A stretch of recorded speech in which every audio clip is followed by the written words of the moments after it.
Let me ask you a question. Do you find yourself during these days of the pandemic and all that's going on in the world around you increasingly frustrating? Is it very difficult to comprehend what's going on in the world today?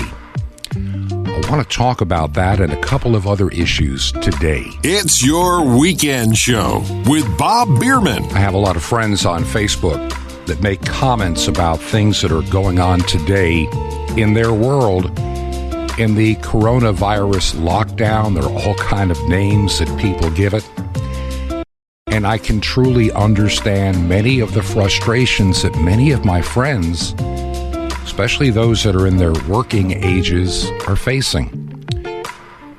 Now, I have a small advantage. I'm semi-retired, so some of these conditions that many of you are living underneath in the United States and maybe even around the world, they're not as applicable to me as they may be for you. I don't have to worry about being declared an essential or non-essential worker. And as I read what people are saying, as I look at the news and as I watch what has occurred over the last 3-4 months now, since all this started kicking up back in the end of February, I have to ask myself some questions, like many of you are. Was everything we did truly necessary or not? And that is a question I think all of us at some point are going to have to analyze and look at. And how did we get from the point of we heard about it to the points we are today, the lockdowns in many states, and some of them draconian, and some of them are actually punitive. And I'll explain what I mean by that in a moment. Now, today, I'm going to tell you up front, I'm not going to spend a whole lot of time on this particular topic. I've got several other things that I truly believe in my heart need to be discussed as well. But I want to cover a few things that are on my mind as I think of those who are good friends of mine. And I read their frustration and their anger. And I can understand where they're coming from. I truly can. It's easy. Let me go ahead and say this up front. It is very easy when you have a job with the federal government, a state government, maybe a county or a city government. These rules in terms of your job generally do not affect you. You get to work from home, maybe, but you're considered essential.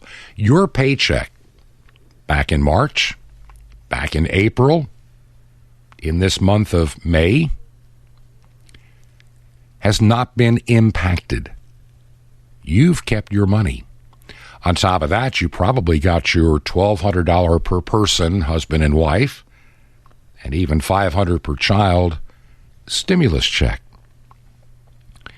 If you worked for government, you did pretty well. No doubt about it. And so it doesn't really affect you. You don't think in terms of what you're doing to other people. This is one of my problems that I've had over the years with those that work in government. I have some friends, and they just don't understand. They don't even see it. I've worked in emergency management. I get it. I understand where the mentality is for those that are doing it full-time forever.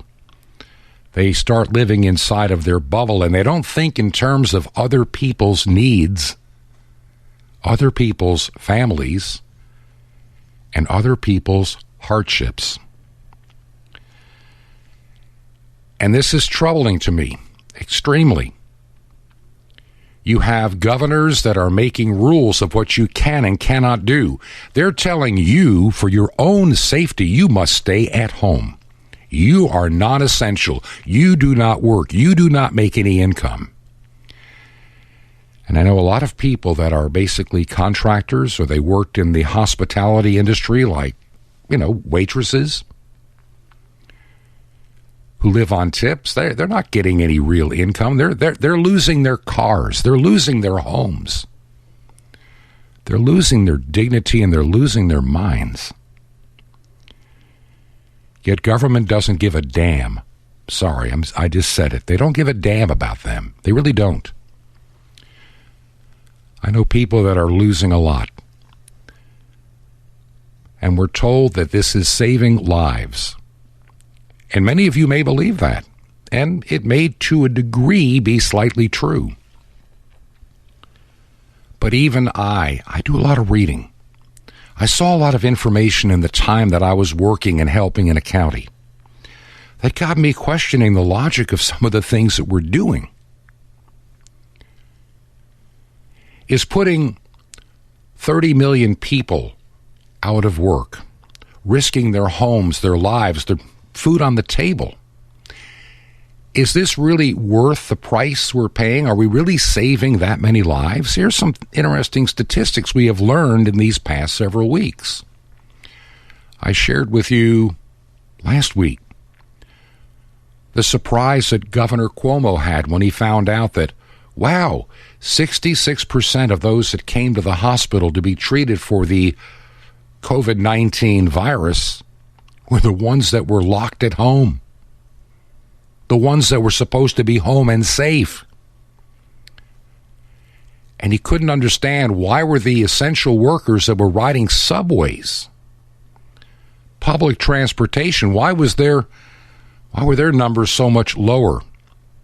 It's a head scratcher. They're not getting it. Why did we ever look at the models from the Imperial College of London for countries all across Europe and here in the United States to make some of these decisions on locking down and social distancing? Did they really work? And now, quietly, a lot of places don't like to report this because this is one of those big oops moments. Dr. Ferguson, who did all the modeling, based it on some old technology that he had inherited, and everything we're finding out about the models and the software to generate it is old. And some people are calling the model worthless because you can put the same information into the program and get different results. How about that? You put the same information into the model and it comes up with differing results. I wonder why. What kind of a model is that? How many times do you have to run it to average it to ever come up with something that isn't nonsense? And the world bought into it. We shut the world down. All in an effort to save lives. And now we're finding these models that predicted 2-point-something million dead in the United States. Who knows? It was wrong. 500,000 or more in the United Kingdom. No, the model didn't work.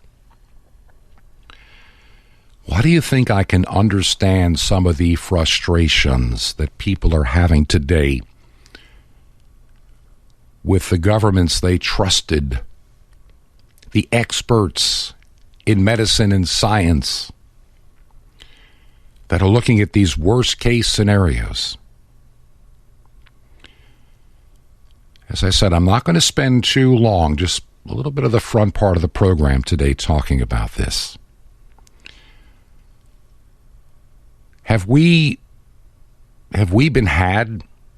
I have to ask myself that question. You know, the model that came out back in February and March, when I was first asked to get involved in emergency management, I can think of some places that were told that if you need to be prepared, your county, your city, your region is going to have 2,000 or 3,000 people dead by the middle to end of May. Imagine being in a county told that you're going to have 3,000 additional people die in a short amount of time. And you better be ready. Your hospitals are going to be overloaded with people. And I know there were a few places around the country where it was. I've had some interesting conversations with some people that say, well, it did happen. Well, not in most places. Only in a handful of places around New York City, to be quite honest. But let's put that aside for a moment. Imagine you are a government, a county government, and the CDC, the Imperial College of London, is telling you to expect 3,000 of your fellow citizens dead. 3,000.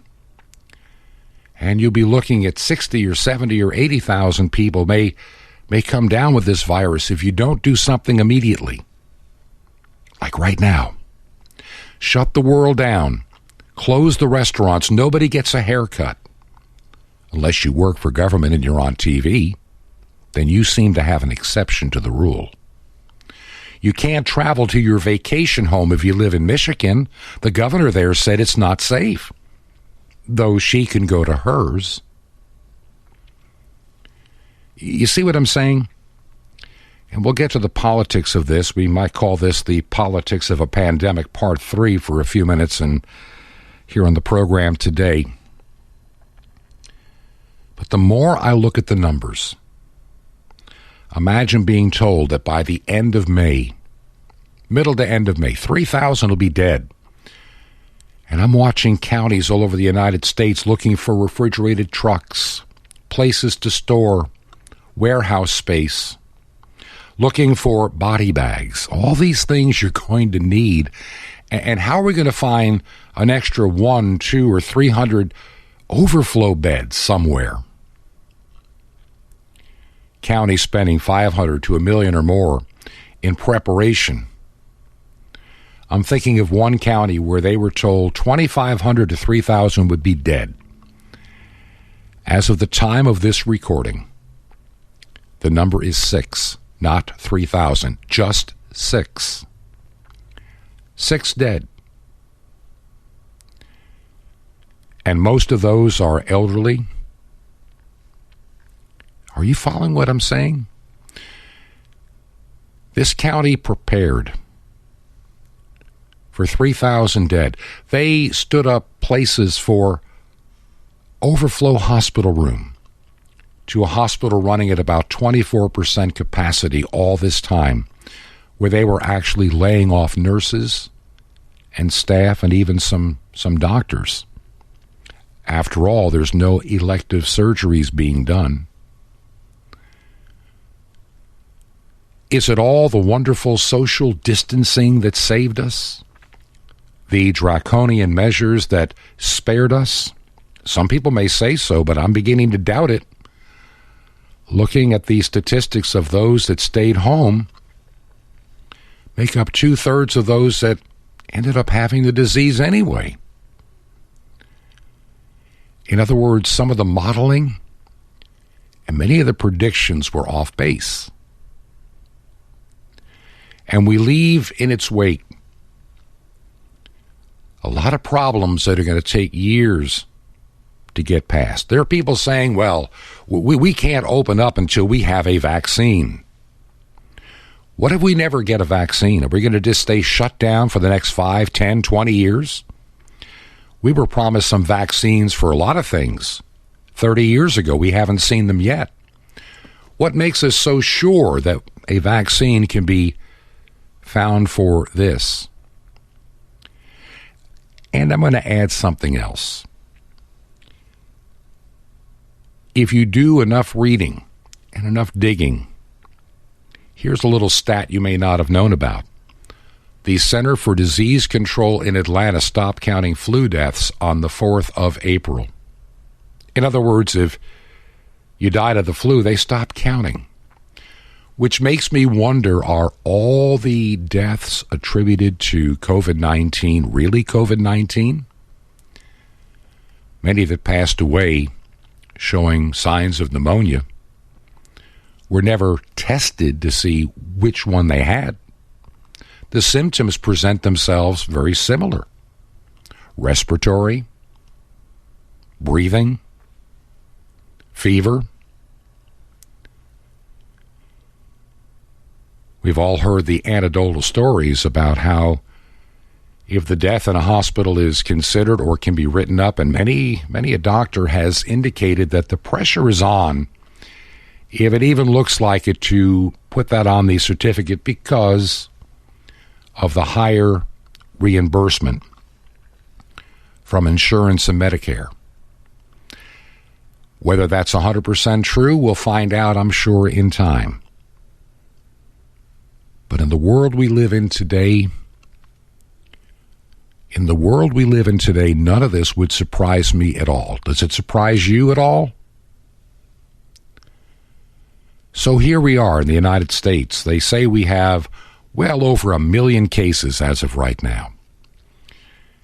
Yet we're beginning to do some research and noticing that maybe this virus has been around and it's been going through our society to far more people than we have ever anticipated. Remember, most people being tested are the sickest of the sick. We're not testing everybody. And as they do some antigen testing around the country just to find out who may have had this, we're getting some shocking numbers that a lot more people have had this and never really knew they did, or they thought they had a short duration cold or maybe a mild case of a flu or a sore throat, or in some cases, little or no symptoms.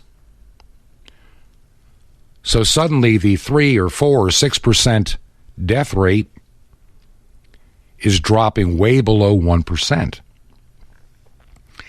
How far below it'll drop, only time will tell as we begin to sort the data out over the next year or so.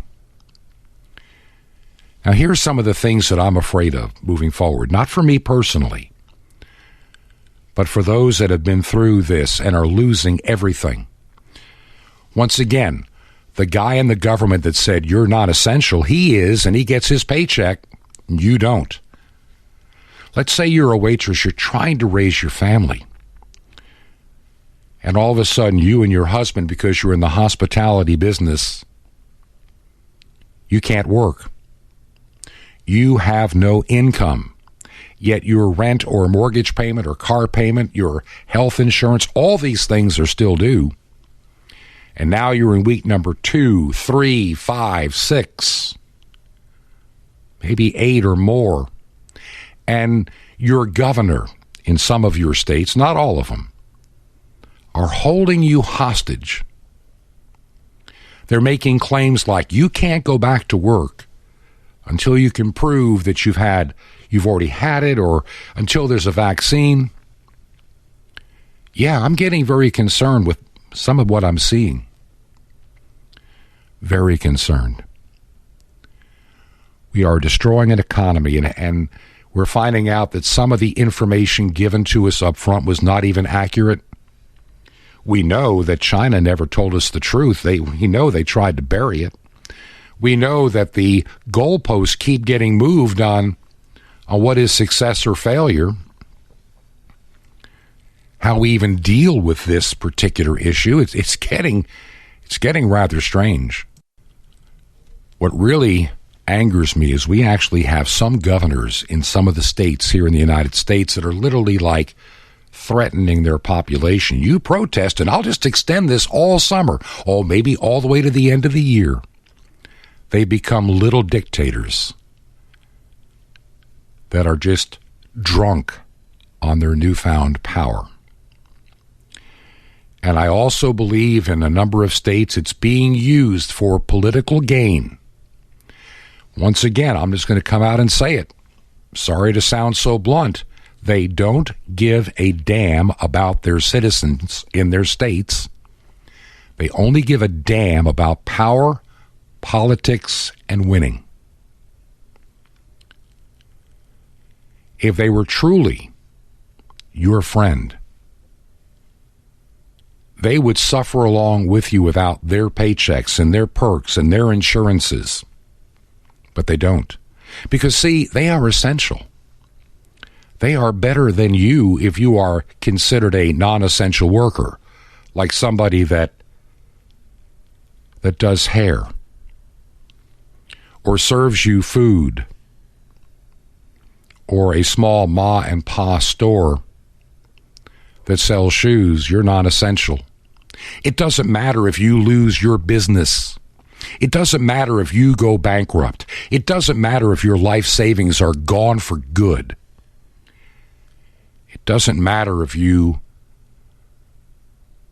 come through this suffering a severe case of depression.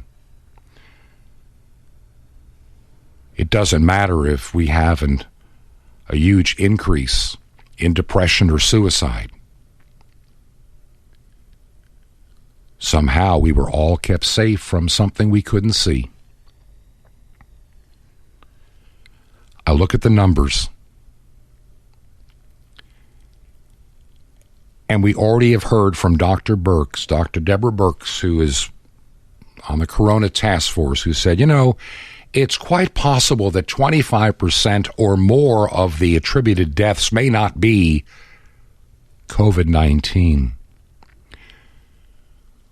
When an official who has pushed for these draconian lockdown and social distancing measures admits that around 25% of the known deaths may not be COVID-19, would it surprise you if that number is even more? That we're not? Maybe 30, maybe 40%? If you are willing to give 25% immediately without even thinking about it, will we find out that the death toll was even lower than expected? This entire episode is one that's going to have to be studied, and the damage that's going to be left in its wake is going to take years to fix. Many of you know that I was married way back when, and my first wife passed away in 2004. I'm going to share something about her you never knew about, that I've never talked about on this program. There was a period of time that she suffered a condition known as agoraphobia. Maybe you know what that term is, maybe you don't. It's a fear. It's an unfounded fear that gives you panic attacks, and it is debilitating. It's where you're afraid to leave your house. Definitely you don't travel unless it's absolutely life urgent. My late wife had that condition for several years. She had it on and off for a number of years, and finally it got worse and worse and worse, and she sunk into not even being able to go out the front door of the house. She was afraid to go to the mailbox in front of our home. She couldn't leave the house. She stayed in dread fear, and I think a lot of people, it would not be surprising after all this that the coronavirus is out there, and if you go out there, it's going to kill you. A lot of people's mental health is going to be severely affected in the days, months, and years ahead. People that had planned retirements will find out their retirement is dead. It's not going to happen the way they wanted to. They're going to have to work longer, more years. They'll be robbed of what they have worked for. I think of people that I know in the barbering business. I mean, how do you just tell somebody you're not important, your income is not important, the money that pays you and your family is not important, your needs are unimportant, but we in government, our needs are really important, but yours are not, and you can just stay home and starve. You can stay home and wait for the repo man to take your car. You can wait for the bank to call in your house. Even with a moratorium, how do you replace 3 or 4 months of income? And how do you get people to come back to your shop that may still be afraid to venture out in the world? You know, we're doing this show this week from Florida. And, you know, there's still a lot of people, I saw this in Georgia, that wear their mask and their gloves. I'm watching people in their cars. I mean, listen to me carefully. I am watching people in their cars. They're by themselves. And they're wearing their mask and their gloves in their car. Like it's going to keep them safe. We have people living in fear. You know, there's a saying, it is truly a sad situation when you are so afraid of death you stop living. Let me say that again. It is truly sad when you are so afraid of dying you no longer can live. And for many people today in our country, in our world, that's what it's come down to. They are so afraid of the possibility of getting sick and dying. They live in fear and they stop living.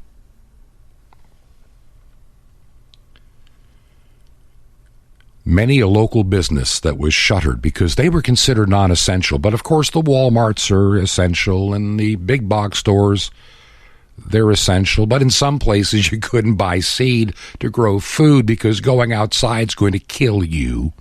Thank you, Michigan, for showing abject stupidity beyond imagination. If you live in Michigan, you have a very stupid, narcissistic, selfish, idiotic governor that should be removed from office. If you can actually recall her, I'd be doing it.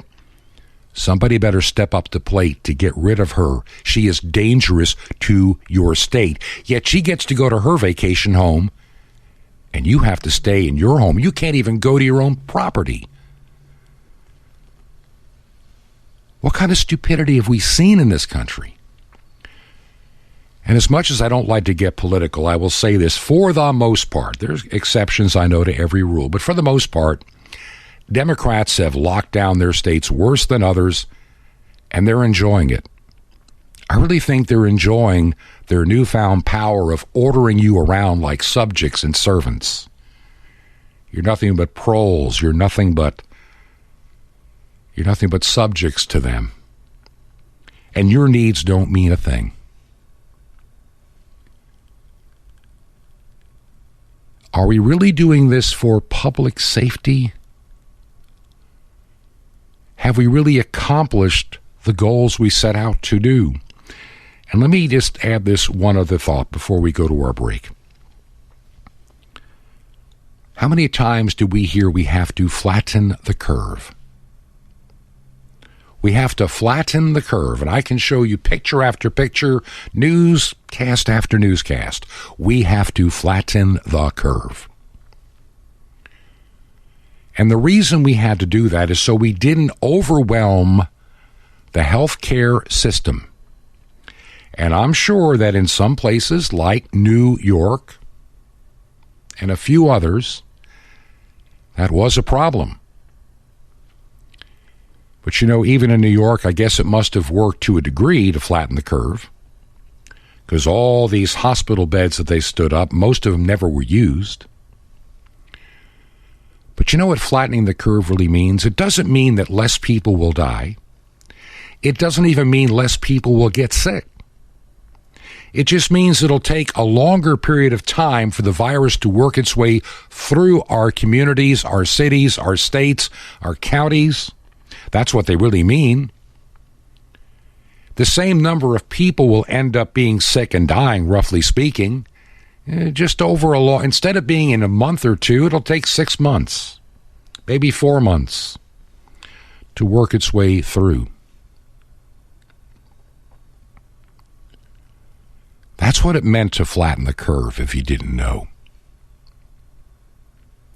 So we wouldn't overwhelm the medical system. And I get it. But now I look at the numbers across many different states and many different parts of the world. And I firmly believe the measures we took will do more to kill our society, ruin our people, and leave in its wake a psychological devastation that may take decades to repair. This is Your Weekend Show. On the air and online at yourweekendshow.com with Bob Bierman.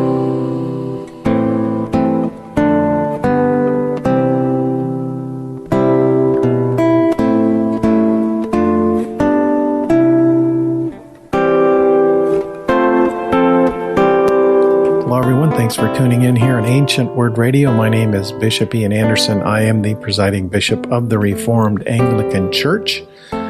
want to talk a little bit today about current events in the news. And if unless you've been living under a rock, you've noticed all sorts of things going on with regard to this Russian scandal. He said, she said. There's all sorts of sexual indiscretions being bandied about. If you just even watch some of the congressional hearings, I was absolutely amazed at some of the print and TV pundits on both sides of the subject, including every news agency on the planet, start misquoting Matthew 7:1. Judge not that you not be judged. So one of the things about the scripture, so you know, it doesn't have anything to do with the expectation that members of our Congress or FBI or any other agency have enough regard for the office they hold to keep their pants zipped. Now, those who live in darkness hate to have the light shine on their sin, and they're going to use methods to divert the attention away from themselves. Well, what do you mean what I do is wrong? Who are you to judge me? And doesn't your Bible say, and so on and so on. And all their sudden biblical scholarship beats back the Christian to squelch the convicting feelings. I mean, it's like trying to save a drowning person. Get too close and they jump on you and drown you right along with them. You die and your only intent was to save their life. Now, there is truth to the non-Christian's complaint that the majority of Christians tend to act like Pharisees. You know, we're better than you, or you're unclean, don't touch me. Christians, of course, can be hypocritical, expecting the non-Christian to live the life the Christian's not even able to maintain themselves. It's like expecting a tadpole to jump like a frog. It's impossible until the transformation occurs. But is that the heart and mind of Christ? Is that truly what we are called to model to the world? Well, Paul said it best in Philippians 5:2. We have to have the attitude of Christ. We're not to judge others. We're not called to condemn. Now, trust me, it's okay to point out that certain things are unacceptable no matter who you are. And one of the things I think is important to remember is that we're supposed to be fruit inspectors. And that's from the same chapter in Matthew 7. There comes a counterpoint. You will know them by their fruits. Grapes are not gathered from thorn bushes, nor figs from thistles, are they? So every good tree bears good fruit, but the bad tree bears bad fruit. A good tree cannot produce bad fruit, nor can a bad tree produce good fruit. Now, I know what you're thinking. Jesus said, don't judge. Now, are we supposed to look at that, at what someone does and determine whether they're good or evil? Isn't that judging? I mean, sometimes it goes without saying. It's stating the obvious. We're not to look at someone and, to add another cliche, judge a book by its cover. We're to love unconditionally. Christians are not called to judge. Really, no one's called to judge. And the verse everyone should learn is Romans 3:23, for all have sinned and fallen short of the glory of God. Now, that does not change once we become Christians. And as long as we are in these bodies that have not been transformed like our spirits, we have to battle with sinfulness. But again, we are to be fruit inspectors. Jesus states in Matthew 7:15, we're not to believe everything someone says just because they say they're Christians. Beware of false prophets who come to you in sheep's clothing, but inwardly are ravenous wolves. The reason being, false prophets come into the church and lead people astray. So are we to listen to what others say and evaluate their meaning in light of the Bible? Yes. But it's not the job of the Christians to evaluate non-Christian lives because they've not been transformed. They have not received the newness of life that Christ can give them. So, the non-Christian is correct in saying we're not to judge them, think less of them. We're also not supposed to judge one another as believers. Either judging is for the Most High and at the end of days. No one is perfect, and therefore we cannot judge, but we're still called to observe. However, by the same token, we're to be fruit inspectors, not allowing heresy or sinfulness in the world to permeate the church. So go and be fruitful. Thanks for listening. I'm Bishop Ian Anderson.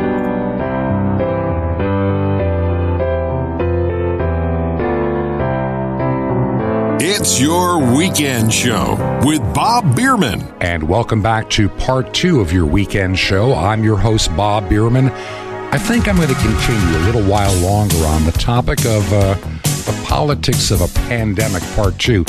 My heart goes out to those that have lost their jobs, who the government calls the non-essential worker.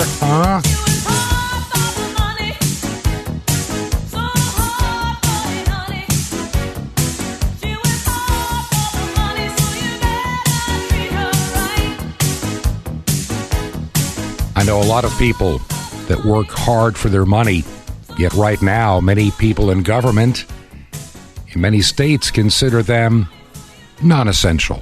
You're not needed. And it disturbs me that the government would even use such a term as non-essential. What makes you essential? What makes somebody else non-essential?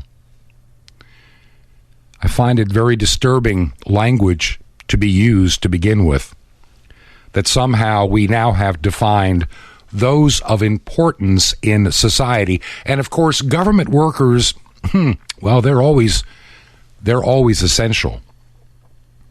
And they can work from home if they have to, because they're essential.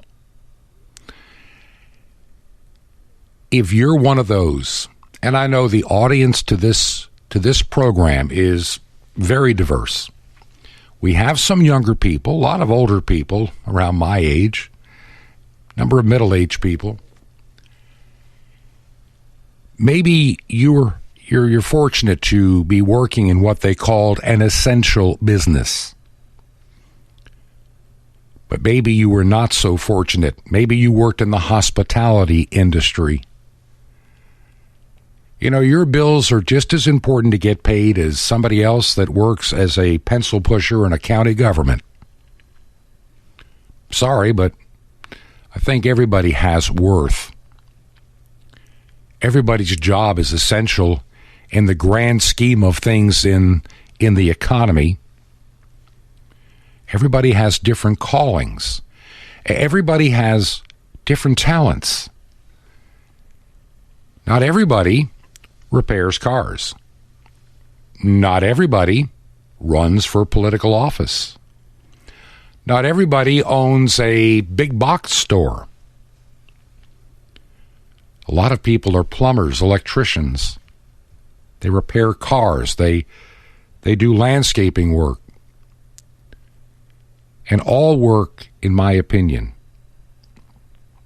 has value. And for somebody to sit in their office and say, you are deemed essential and you are deemed non-essential, and for the next month, 2 months, 3 months, we don't know how long, your business has to remain closed. Several weeks ago, we remember the woman that owned a salon in Dallas, Texas, and I'm going to say it, this judge is a complete moron, a complete idiot. As far as I'm concerned, the judge in that case was a narcissistic, non-essential worker.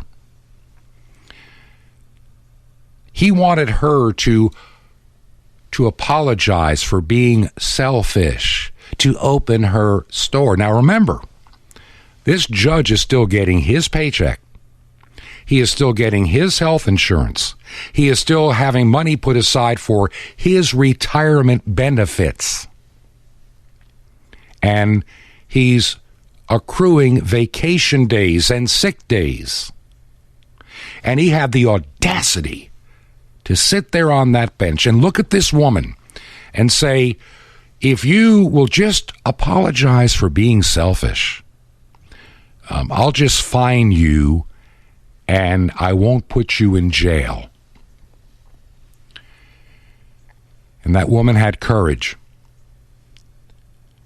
And we'll talk about why I think so. You may disagree, but I'm about to tell you why. She said, Your Honor, I can't apologize for being selfish. I'm not being selfish. I am 2 months behind on my mortgage. I have employees that have no income. I have a family that needs food on their table. I don't qualify for your unemployment. I don't qualify for your benefits because I am an entrepreneur that provides jobs to people. How many weeks, how many months can you go without a paycheck? And because she wanted to feed her family, and if you looked at how she took care of her business, she probably did more than many places that are considered essential in protecting her customers when she was open. Thankfully, the Texas Supreme Court stepped in ordered her release, and the lieutenant governor, out of his own pocket, paid her fine. See, judges like that, they consider themselves important, to be worshipped, to be bowed down to be honored, because they're essential and you're not.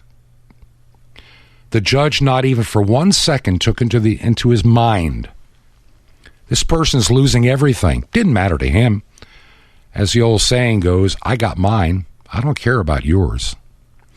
And this is the problem that I'm seeing in so much of what has gone on in this pandemic. Government insensitivity has reached an all-time high. You now know, especially in Democrat states, where you stand. It's not about your safety. Today, when you look at all the evidence around, it's more about the power, unfortunately, I'm sorry to tell you. Many people are getting fed up, and I don't blame them. I do not blame them one iota for being so upset. I'd be too. If I was still in the private sector and my job was considered non-essential and I had a family to feed still, a house payment to make, a car payment possibly, how long can you go? How long can you go being unproductive and not being able to do your job? I'll tell you something else that really has disturbed me. Now, I understand the logic, and I'll explain why I understand the logic, but why I still feel it's a problem. During the pandemic and all these places that shut things down, did you notice the liquor stores? Well, they're deemed essential, and there's two reasons for that. Number one, they provide a huge amount of tax revenue to the states and local government. Number one, let's face it, liquor stores, alcohol is highly taxed. And of course, I understand the one thing you don't need during a pandemic are alcoholics having DTs loading up your hospital. So I do kind of get it. But you know, churches suddenly were deemed unessential. And some of the things that have been done to some of the churches around the United States is beyond reason and beyond the pale. It's like they've been targeted. New York Mayor, the embarrassment himself, de Blasio, and how it just shows how low New York City has sunk to have a retrobate like him at the helm of your city. Maybe that's one of the reasons your city was hit as hard as it was, because you become a retrobate city. When you vote for a person like that, it doesn't say much about the moral character that remains in metropolitan New York City. It really doesn't. But you know, he threatened, if you dare open your church, I'll shut you down for good. If you open your synagogue, I will shut you down for good. If you celebrate Ramadan, we'll give you free food and meals. The city will be happy to help our friends in that community. You notice it was a double standard in New York?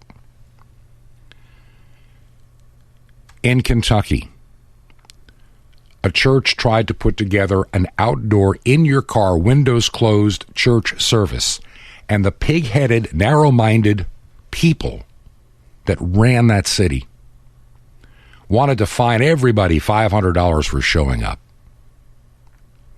Yet they could all go to Walmart, they could all go to Lowe's or Home Depot and spend the next 2 hours wandering around with each other in that store, but they can't sit in their car with the windows closed, listening on their radio to a service. That, to me, is a constitutional discriminatory policy that was enacted. And when this is all over, I think the lawsuits need to be filed. I'm normally not somebody that wants to sue everybody, but this is one time where government bureaucrats, elected dictators, have exercised power beyond the Constitution and need to pay a very heavy price. Many of you know I'm an Anglican bishop. To me, communion, the Eucharist, the Lord's Supper, whichever term you prefer, is a very essential part of our faith. And to have some bureaucrats say it is non-essential, it is non-essential, that is first unconstitutional. It really is. And I take exception that you can decide what my theology is, what we believe, and trash the First Amendment. I will tell you that the churches in my jurisdiction chose on their own to, for a period of time, be closed. We participated, but we didn't appreciate the way it's been treated by many in government in many states. Now, some states have been pretty reasonable, but others have been hard-headed, pig-headed, and downright anti-Christian and have taken advantage of this to inflict a persecution. This pandemic will change us politically, spiritually, I think mentally and even physically before it's all over. Some of what I'm seeing is not going to be good unless the people let their leaders know what they think. Don't let them become all-powerful and all-worshipped. The way I look at it, when a governor in some state says religion is not essential at all, you need to stay home. In one place in California, it was so insane. The pastor and a few worship leaders came to their church building. Nobody from the church, just those few people. And they kept their social distance, but they were ordered not to play any wind instruments. You ready for this? Because maybe somebody has it and they'll spread it through their instrument to somebody else on the stage 30 feet away. This is the kind of insane thinking. Yet you can go to the grocery store, or you can go to the liquor store, or you can go to the Home Depot, you can go to Walmart. But a couple of worship leaders and a pastor were forbidden from playing instruments for their streamed online service because some idiot bureaucrat in government was pig-headed, stupid enough to think that they could tell them that they might be spreading the coronavirus in their church from 30 feet away through a wind instrument. This shows the mental bankruptcy, the moral bankruptcy, the literacy bankruptcy of people that run your nation and your cities, and in some cases, your states. What are you going to do about it? In Maryland, they call Governor Hogan Lockdown Larry, and for a good reason. He's one of those Trump haters that will do anything to destroy the economy in his own state just to get rid of that president. And I think many others will do the same. Do you think for 1 minute the Democrats, and once again, I'm trying not to be political, but I'm just looking at this thing pragmatically. Practical. I'm not taking sides. I'm looking at actions. Actions speak louder than words. The Democrats could, in the House, pass an emergency relief bill to help many of you that have gone without for a long time, but they won't do it in a clean and orderly fashion. They have to put 1 million poison pills in the bill, like more money for abortion, more money for the Kennedy Center for the Performing Arts. They want to have vote by mail, which is fraud by mail for voting. They want to also include in that bill, you ready for this? to have a federal law saying that nobody should have to have a photo ID to vote. Now, you still need that to buy alcohol. You still need it for cashing a check, buying a pack of cigarettes, God forbid, but you will never have to have one to vote. Just show up and say, I be a citizen, and give me a ballot. These politicians don't, as I said in the first half, I'll say it again, and I apologize for being so blunt. They don't give a damn about you. They don't give a damn if you're fed or not. They don't give a damn if you have a job. They don't give a damn if you lose your house. They don't give a damn if you lose your car. They don't give a damn if your mental health is destroyed. They have theirs, because they consider themselves essential. And they decide who is and who is not essential. People, wake up. I'm sorry I had to be so hard in saying it. But if we don't, as a society, it's one thing for us to do what we've done as a people in the United States for decades, for centuries. We as Americans are known to rally around a worthwhile cause. As long as you're being honest about everything. There are people that have taken this crisis of a pandemic and have milked it for all it is worth. And it really pains my heart. It angers me to see what I'm seeing in my beloved nation. We as Americans are more than happy to do what it takes legitimately to deal with this pandemic. But I'm beginning to think the evidence is coming out day by day, week by week, that maybe much of what we did was not the right way to handle this. What are your thoughts? I wish you'd let me know. You can contact me through the website. By the way, we've updated the website at yourweekendshow.com, yourweekendshow.com. Give me your thoughts. I hated to be so blunt today, but it had to be said.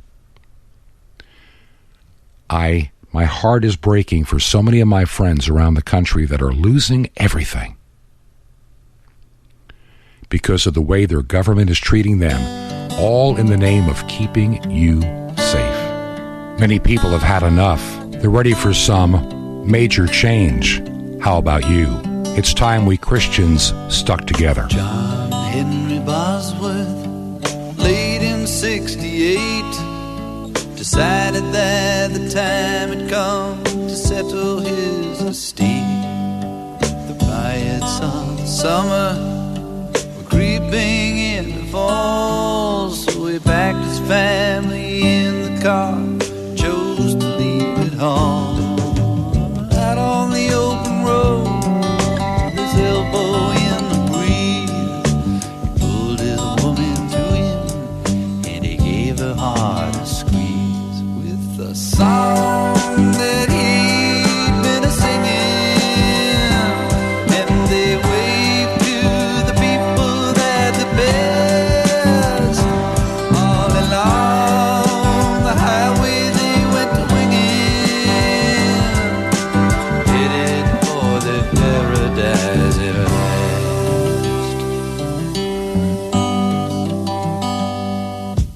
John Henry Bosworth's family on the farm.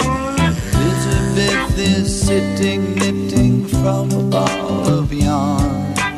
Kool-Aid's in the kitchen and buttons up in a bed, and Johnny takes a long pull on his pipe and lays his head back in the easy chair with the good book in his hand. He closed his eyes and thanked the Lord for making him a lucky man with the song that he'd been a-singing, and they waved to the people that the best. All they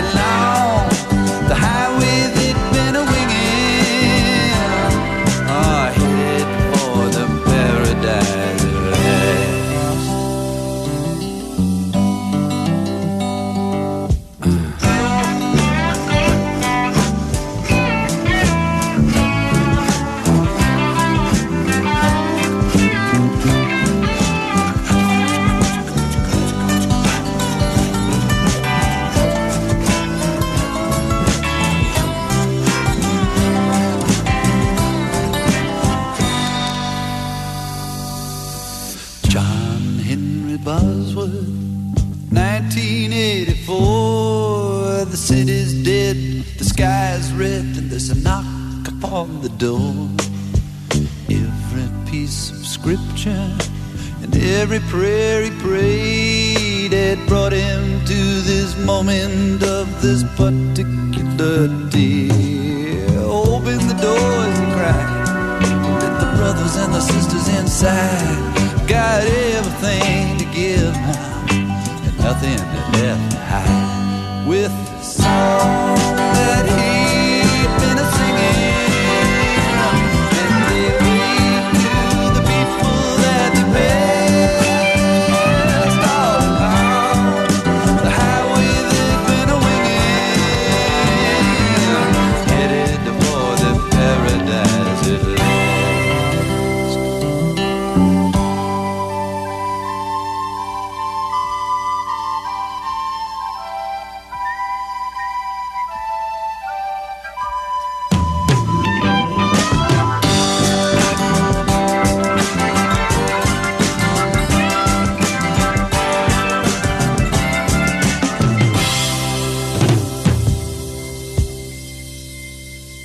And I was wondering if you had been to the mountain to look at the valley below. Did you see all the roads tangled down in the valley? Did you know which way to go? The mountain stream runs pure and clear, and I wish to my soul I could always be here. But there's a reason we're living way down in the valley, and only the mountain knows. Paul Stuckey, formerly of Peter, Paul, and Mary, John Henry Bosworth. I remember hearing that song way back when I was in high school in the early 70s, thinking about what it would be like in such a time when the world just goes completely insane. I never thought that I would see it in the form of a pandemic. I think all of us thought about it as being a nuclear thermal war or something of that nature. We as Christians need to understand that we need to gather together to worship. We need to care for one another. We do live in very precarious times, and I think we've all learned a lesson in this. It may not be in the way that we thought. Don't forget the website, yourweekendshow.com, yourweekendshow.com. Until next week, at the same time, may God richly bless you. On the air and online at yourweekendshow.com with Bob Bierman.